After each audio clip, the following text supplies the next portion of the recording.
Hello, my name's David. Here we are in Avatar Frontiers of Pandora, and it's a bit of a stormy, blustery day in the Rising Spires of the clouded forest. So we're at the southern portion of the Rising Spires, and we've got this pretty epic storm going on. Yeah, it's a bit lightning and thundery. We've got Carol here. Carol's just chilling out. You right, Carol? Yeah, there we go. And we're on top of a big old archway, fairly high up here. And I just thought this was a great spot to start here because the sunlight is just streaming through the clouds, lighting up that peak over there. And all of the rock is just catching the sunlight going on there, isn't it? Absolutely amazing. These big old bolts of lightning. I do hope one hits nearby because they start fires when they hit close by, which is pretty cool.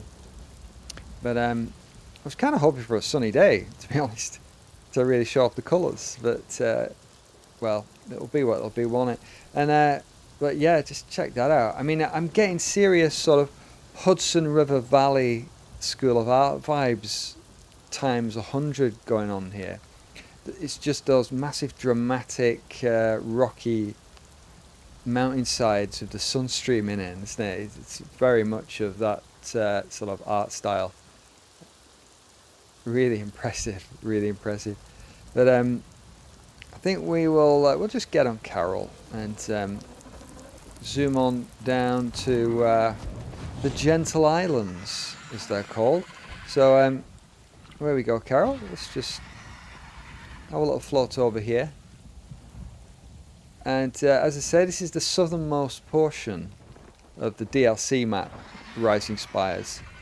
So this is where the kind of flat land meets the mega dramatic spires of this rather generous DLC package. The complexity of the landscape is just mind-boggling. It's just, there's so much up and down, as you can see here. You know, I'm in awe of the landscape design in this game, as I'm fond of saying. Some lovely forest over there. That's a bit more like sort of main map, that kind of terrain. And we've got a real, yeah, dramatic landscape going on. But yeah, come on, let's go down. Let's zoom down to the Gentle Islands. And hopefully the storm's going to pass. Because, you know, it's a nice opening bit of drama, isn't it, all that weather? But I want some nice weather for a gentle little walk, a little restful chill out. And I just wanted to sort of take in the detail, really. Take a slow walk from the very southern tip of this beautiful extra area that we've got. So down we go. Let's just fly around here. I love flying on Carol, my Ikran. It's just, you know, it's so easy. The controls are great and it just works so well. And then we come to land here. Here we go. And let's just sort of look in roughly north up here. Look at that, beautiful. And there's the sun up there. I mean, it kind of keeps promising that it's going to come out, doesn't it? And keeps being stormy. Let's just see. So, oh, there we go. Look, let there be light. Coming out quite nicely. Still, you know, quite a bit of rain going on, but oh, lovely, yeah, nice bit of brightness there. But just check out all that movement going on. Oh, that's nice, isn't it? That's really cool. Yeah, I mean, as I'm fond of saying, there's no such thing as bad weather, is there? Just bad clothing. And I think it's pretty warm on Pandora, so my Navi, she's pretty comfy in a super duper outfit. Be alright. Don't think she's in any danger of catching a cold. If Navi catch colds, I don't know. Okay, I've had a little sleep and a storm has passed, so it looks like we're going to have some nice clear skies when dawn arrives, which it shall do shortly. So let's just have a little look around, really. Yeah, I mean, I'm not planning on doing anything super exciting. This is just having a little explore and, you know, enjoying all this lovely visual environment here at max settings as well, which is a real joy. It's great. And of course, you know, we've got the gyro aiming on the PS5 controller. I'm playing on PC, but it works beautifully with the PS5 controller, so it's really fluid with the motion aiming. And you know, maybe you might know me, I'm a real fan of gyro aiming, especially in a game like this. It's just really fluid, beautiful, lovely. I'm just tilting my hands around. Ah, it looks great. It looks great. So, yeah, as I said earlier, my name's David. I'm a games environment artist, and I've worked in industry a bit over 17 years now. I started my first job at Traveller's Tales, working on Lego Indiana Jones. Then I went to Bizarre Creations and worked on Blur, Bloodstone, Blur 2, which got cancelled by Activision. And then I moved up to Edinburgh for an environment art job at Rockstar Games. And I stayed there for 12 happy years. And I left there in 2023. So for those of you who might have just stumbled upon the channel quite recently, that's where I'm coming from. You know, that's my history. And I think those games say a lot about what I like doing in games. You know, I like nice environments, interesting visuals. You know, I like something with a bit of depth to it. And I just love environment art and anything that's got an open world particularly. I really enjoyed working on GTA 5 and RDR2 and GTA 6 as well. It's just, that's really my thing, those open, expansive environments. And that's why I love this game so much, because it's such a huge, big environment and it looks fantastic. And I'm a big fan of Avatar, the whole, you know, I love it. I know the films are not without their flaws, and they're far from original, are they? But I just love the vibe of Avatar. There's something about the world of Pandora and how well it's been realized in this game particularly. It's just, yeah, it's a masterpiece. I think just there's so much to it. There's so much to it. You know, even in like say take an open world game like GTA 5 for instance. There's so much in it, and it's super interesting, isn't it? But it's very much grounded in realism. And when you compare it to the environment in this game, I mean, just looking at here, I mean, you can see that there's a big landmass in the horizontal plane, but it's absolutely huge in the vertical scale as well. Particularly the DLC, Rising Spires, which is very much aimed at sort of verticality and playing with the you know, Ikran flight and stuff. But even the main game, you know, it's a hugely sort of tall environment. There's so much in there, and you know, for me as an environment artist, I really appreciate like the effort that has gone into constructing this world. You know, this is a real task making something like that. I mean, you know, just look at that. I mean, how do you break that up for your team to work on? You know, there's a real skill in organization of building this world, quite apart from the art skills involved for each artist.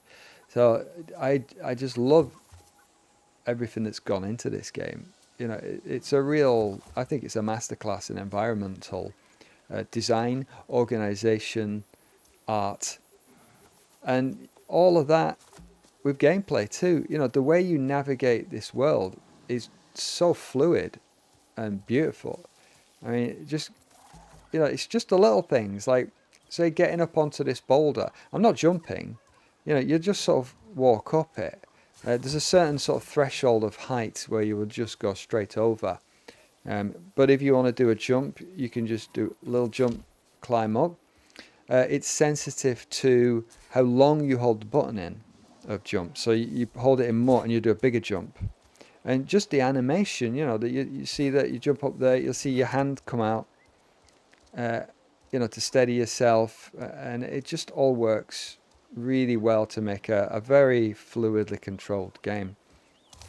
And it's just it's a pleasure to control, which is not something that can be said for a lot of games. You know, it makes it fun to navigate this world, which it could have been a real hassle if the controls hadn't been got right. You know, it could have been just a chore, a difficulty. You could have been getting stuck on ledges all the time, but you know, they've had a lot of thought into how you get about this environment. So, you know, there's a whole package of stuff that it's easy to sort of not really appreciate. You know, I think it's a real shame that it didn't get more acclaim than it did. You know, it's Ubisoft Massive deserve a real don't know, deserve a medal, lots of medals for all the people that worked on it. And I do know at least one person that worked on this. I probably know more than I realise actually, but there's at least one person from my Blur days who ended up working on this game, and she's done a great job on this. You know, she's an artist. Yeah, just hats off to the team at Massive. And another interesting thing about this is that, you know, this is the same engine that Star Wars Outlaws is using.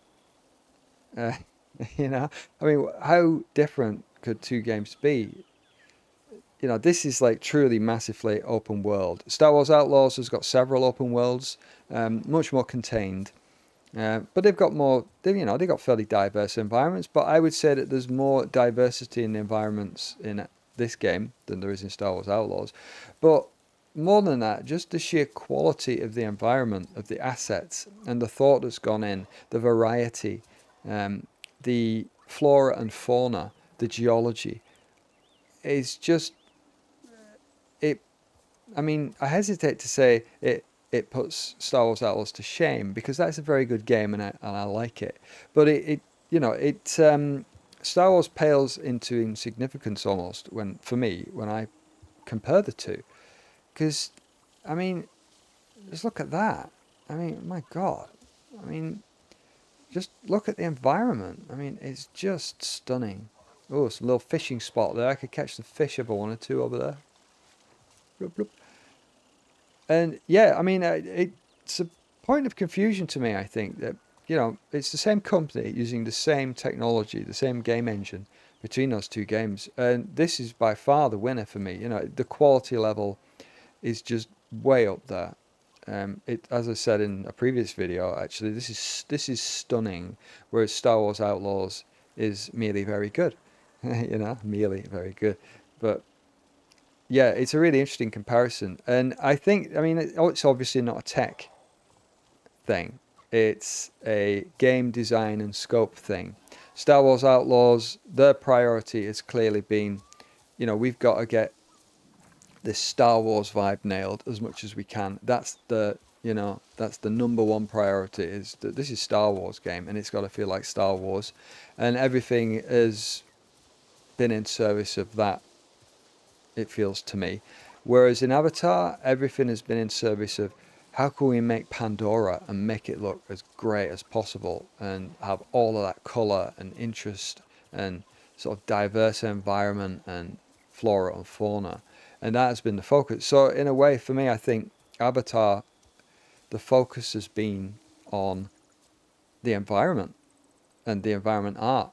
Whereas Star Wars Outlaws, the focus has been on the Star Wars license. And I think that that shows to, you know, a huge degree. I mean, you can see it, can't you? And yeah, I mean, I just think that they deserve so much praise for this because they've just hit the nail on the head with as far as Pandora's concerned. I mean, it's blooming amazing. Let's splash our feet. Let's get them a bit wet here and yeah, cool our legs off a little bit in this nice sort of shallow water. Have a little bit of a swim. A little fish below the water there.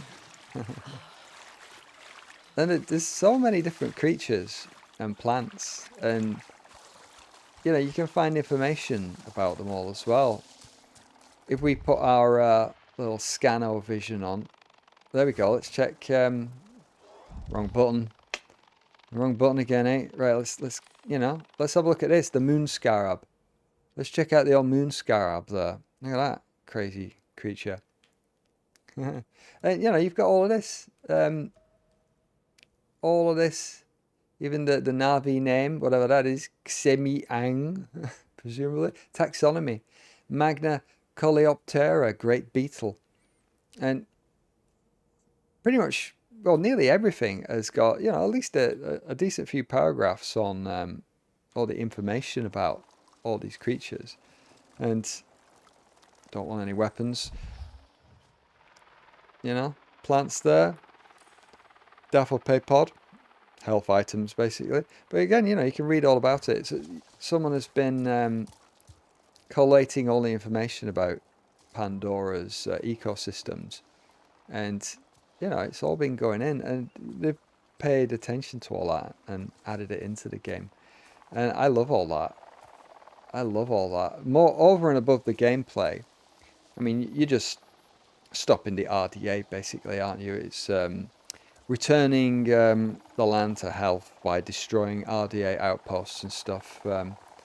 It's all very fairly standard stuff, you know, but for me, even though I finished the game, and I finished the DLC too, this game's sort of enjoyment for me comes from roaming the landscape and just looking at all this stuff and appreciating the landscape. And, you know, now the sun's coming up properly, and you know, you can see it sort of just washing over those cliffs, and a nice rainbow as well is coming up. And there we go, look, it's all just like popping out now, isn't it? Look at all these colours coming out, all these crazy plants and stuff. Like, what's that one there? Let's have a look at that one. It's a dragon stalk, so we can read about that. Not that much information about the dragon stalk, sadly, is there? But yeah, it's a fern, isn't it? And it tells you where it might be found. And a lot of these plants and stuff can be used in crafting various equipment, weapons, clothing, all of that sort of stuff. Right, check that out.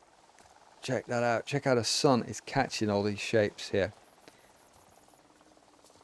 I mean, you know, let's just kneel down here. Beautiful little greenery sitting in amongst these rocks. Little bits of mud, bits of gravel there, and we're kicking up some stuff from that vegetation. Now look at all those little bits there. And you know, these, yeah, they must have spent so much time making all these plants. I mean, that's the work of a whole team.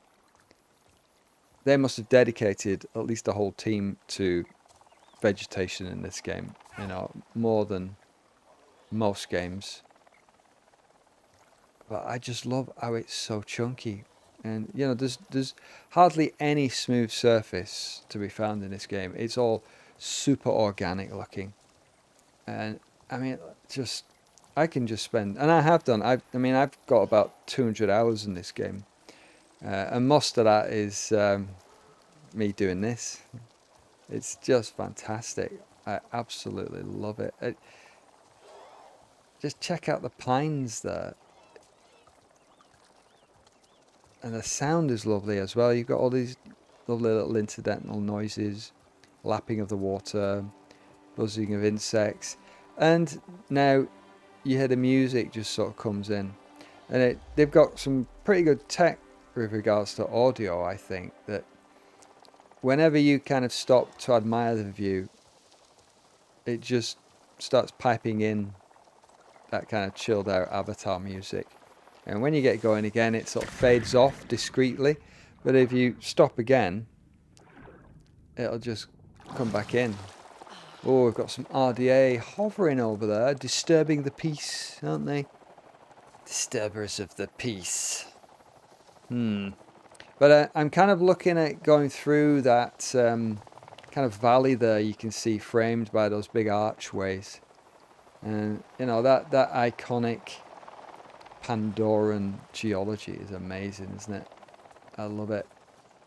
And I love how it works as well in the universe of Pandora. You know, it's all about that magnetic landscape, isn't it? You know, there's huge magnetic fields from the old gas giant there, and the actual rocks of Pandora itself. And at one point in its history, you know, there's been lots of upheaval, volcanism, and, you know, lots of heated rock flows. And as they've solidified, you know, they've solidified in those magnetic patterns, haven't they? Creating these loops of rock. And then, of course, it's eroded away through them, different types of rock. And the harder rock has been left behind in all these sort of magnificent archways and stuff.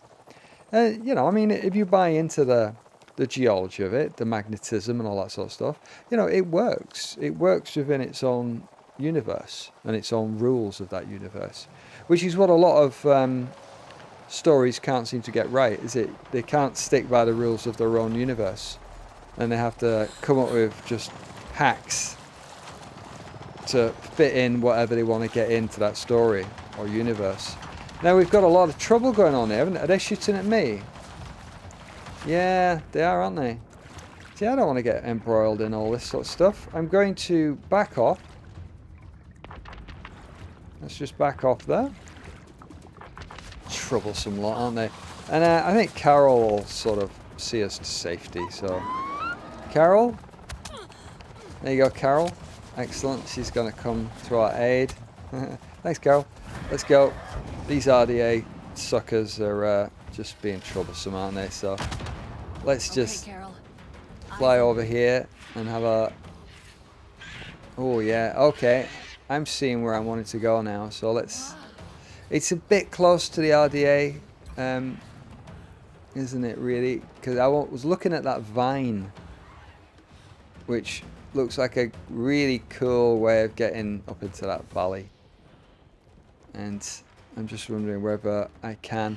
Let's just fly over this way. See if we can't sneak around the side. Be discreet. So, nothing to see here. We're just an Ikran flying. You can see down there there's some shenanigans going on there. There's a side quest that I've not done yet concerning that. And I purposefully left a few side quests because I just don't want to finish the game. Oh, that's the edge of the playable area, I see. Fair enough. There's just a few quests. I just don't want to finish them because I love this game so much. I don't want it to end, really. So, I think we'll just land Carol here. Where we go. Take that in there. I mean, how many other games have you got this sort of view? You know, how many? There's not many. I don't think there's any. Not of a view this stunning. RDR2 has got its own beautiful views, hasn't it? Of course. But they're very much rooted in the real world. The real wilderness of our planet. Whereas this is fantastic just for Pandora. And for anyone who loves Pandora and is interested in all that, yeah, this is just... brilliant. These cool blobby thingies, you know, they explode if you get too close. I'm wondering whether I can jump on one and it might propel me onto that big vine. Let's give it a go, shall we? Not nearly enough. Not nearly enough. So there's often some vines that you can climb up on these, but we don't seem to have any here. So we'll just run underneath the shadow of it. Will that alone let me up? No, they've not put any up. In the main area, say the clouded, no, not the clouded forest, the Kinglaw forest, all these massive vines, they've got fairly frequent vines that you can grab on and they'll pull you up. Just another one of those great design features they've got about navigating this world. I can hear a creature. I can hear a creature. Who have we got? Any creatures? Some little insects. I thought I heard a hoofed creature. Oh, what's this one? Big old speckled mushroom. But I love these very much in the main area of the game. They're like the highways of the forest, and you can get across a lot of the map on these. You know, they sort of spiral and twist and turn through the forest. They're a fantastic way to get about. But equally, you can just get about on the ground as well, and you can see all these things sort of crisscrossing above you. So they're really cool. You know, it's yet another way that this game has been really well designed in terms of navigation. So let's just keep running out. Hang on, let's just stop and have a look. You know, what's the bark like? It's RDA nearby. Drums are coming in, aren't they? Look at that little tree growing on another little tree, and I could gather that a blood vine branch. I mean, I could do that. There's a nice fun little mini game, kind of a mini game, where you have to just rotate the stick, and you can, if you can see where it just pulls it a little bit differently than the rest of it, and if I do it there, you see it move, and that's when you harvest it. Got it. And the better you do that picking, the higher quality ingredient you will get from that. So let's just jump across, cross over onto here, there, and this is going to take us around into the valley that we were looking at earlier. Lovely ferns. But yeah, let's just get away from the old helicopters, because they're messing with my chilled vibe, man. Come on, drums, go away. We want less action, more chill here. And I'll appreciate all these massive rock faces and stuff. There we go. Drums have gone. We're past it. Another little tree. Harvestable. What did they call it again? Blood vine branch, that was it, yeah. So there's the river valley that threads its way through all of that crazy rock stuff. And you can see these, like, they've got the arches going up, and they've got the loop coming around the bottom as well. And it's just a really interesting geology. I love it. It's not often as an environment artist that you would get the chance to make this sort of landscape. So I think the team at Massive must have had a lot of fun making this, I think. Whoa, all those explosion blobbles. What are they called again? Can't remember. They are canyon vein pods. Yeah, it's the pod liquid of this plant holds an electric charge. Yeah. That's like a purple variant of the one from the Kinglore Forest, actually. So, I'm gonna just jump down there. Bloop. Have a little jump. Carol will rescue us. There we go. Thanks, Carol. Yeah, great job, Carol. So, we're coming to land. And here we are. Thanks, Carol. That was good. Yeah. I think you deserve a pet. There we go. Ah, good stuff. Yeah, well done, Carol. Horse Carol from RDR2 says hi, by the way. Horse Carol from RDR2 shares the name with Ikran Carol. Ikran Carol came first, actually. Right, well, let's just slowly pick our way up this valley. And just look at that. I mean, man. These floating sort of pod plants there, they cause a little bit of turbulence if you run into those on your Ikram.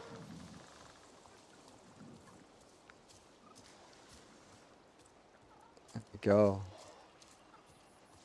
Lovely, lovely green water. Really beautiful. And you got all these vines. I mean, just look how tall that is. I mean, there's so much, there's so many overhangs.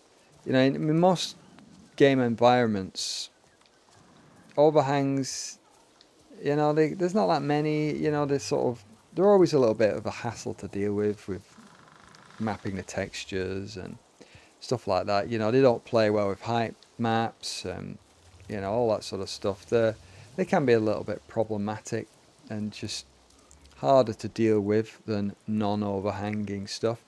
And the amount of overhangs in this game are more than I've seen in any game environment by a long way. There's just so much of it.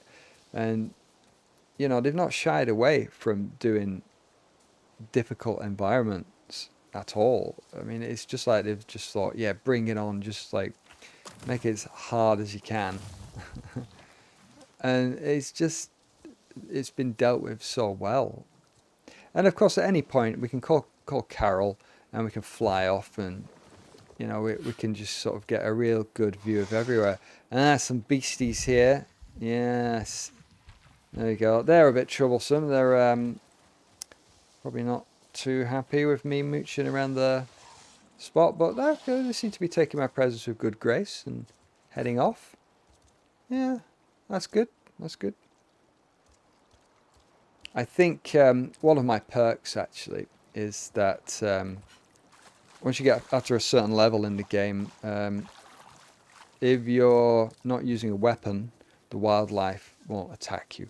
So again, that's another design element that they thought about, that if you don't want to be hassled by the wildlife and you just want to appreciate the environment, then that perk just, you know, removes that hassle of, you know, like the RDR2 Cougar sort of thing. It stops you just getting killed by the beasties. And it's great. It's a really good idea. I think that I appreciate that. So we've got our nice little speed up gas plants. Another thing about the environment, you know, when you're running around, head toward those blue glowy gas plants and you get a little speed boost. I can hear some hoofs. Who goes there? Oh, there you are. A canyon mare deer. Oh, cool, right? Yeah. Canyon mare deer. So, like the canyon variants, these are all over the Kinglore Forest, these little guys. Cool. Oh, yeah, it looks different as well with its sort of different head shape. Nice meat. Carol likes a bit of mare deer meat as well. And it tops her adrenaline up very nicely and stamina. It's great. So, I think I might just call Carol and we'll just skip ahead a little bit. I want to get into the sunshine and we're a little bit in the shadow of this canyon, aren't we? So we'll have a little fly just through here. Again, checking out the canyon walls, all this vegetation, and just look how it opens up. And it just keeps getting taller and taller, doesn't it? And it goes up and up and up. And that beautiful waterfall. The tech on this Snowdrop engine, it's really good. It's got some beautiful waterfalls. And it just looks great. I mean, check all that out. Ooh. Oh, some creatures there. Yeah, they like to hassle. Yeah, they're like kind of aerial predators.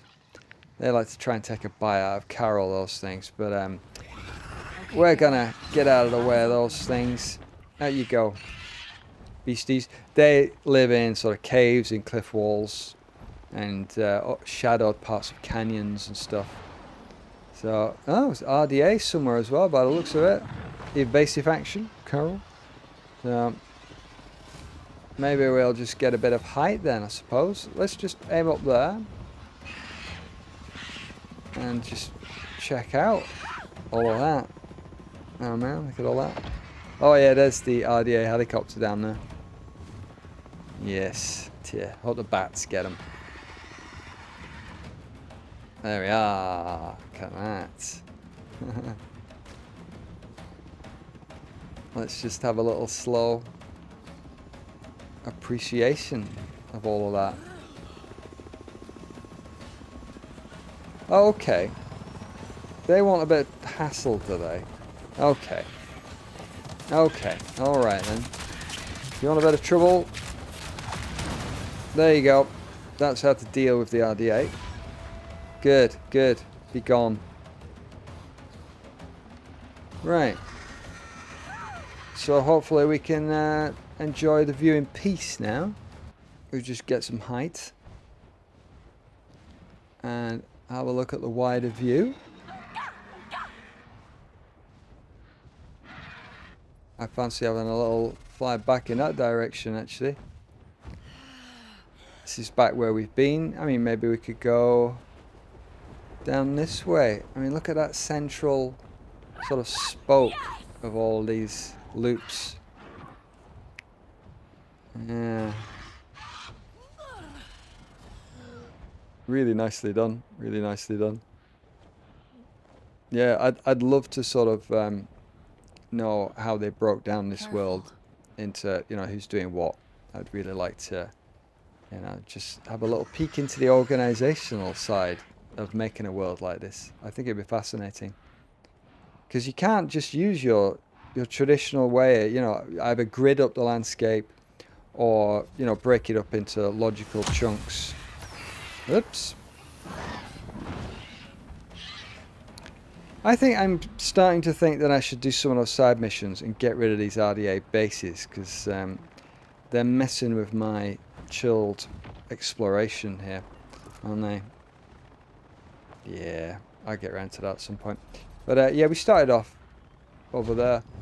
But yeah, you know, you can't just break it up that easily just because of its verticality.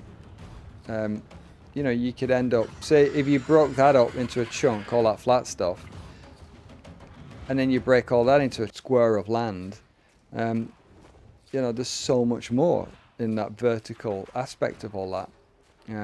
So it requires a different approach. Lovely. Yeah. Well, I think I'll fly back to where we started, actually, and set Carol down over on one of these little nice islands. That's the edge, southern edge of the map, sort of at the edge of these islands, you know, but I'd love to fly over to those mountains beyond. And, you know, look, like that tall mountain over there. I wish they'd make more DLC. I really do. I doubt they ever will. I think we're getting an update later on in the year for a third-person view, which, yeah, most welcome. I'll probably still play in first person, but for the people that like a more third-person thing, and that's great news, isn't it? Yeah, I welcome that. It's great. And I'm, of course, you know, really looking forward to the film as well. Even though the last film I thought was distinctly average, I just like looking at it and seeing more of the world, you know. That's my thing. Blooming RDA again. They're quite active down here, aren't they? Phew. Anyway, flop it down here. But yeah, I would love to just go wandering all the way over there. Yeah, I mean, whatever landmass you make, I'm going to go to the edge of it and I'm going to wonder what's beyond. So I'll never be happy in that respect. But yeah, no, all of this, oh God, I love it. I love it. It's great. It's so dense, so well realised. Yeah, even down to the moss on the rocks. Yeah. And yeah, so there we go. That's an interesting thing, isn't it, there? See, what is that? That is a comms relay balloon. Right, so that'll be part of some side mission or something like that. Or even just a mission that I've not done yet. So let's just zap them. Bloop. I love doing that. That's great. Yeah. But there we go. You know, on a rainbow as well. So southern tip of the map, looking north into the density of the Rising Spires. So thanks for joining me on that one. And I'll see you in another video at some point. So take it easy. Bye.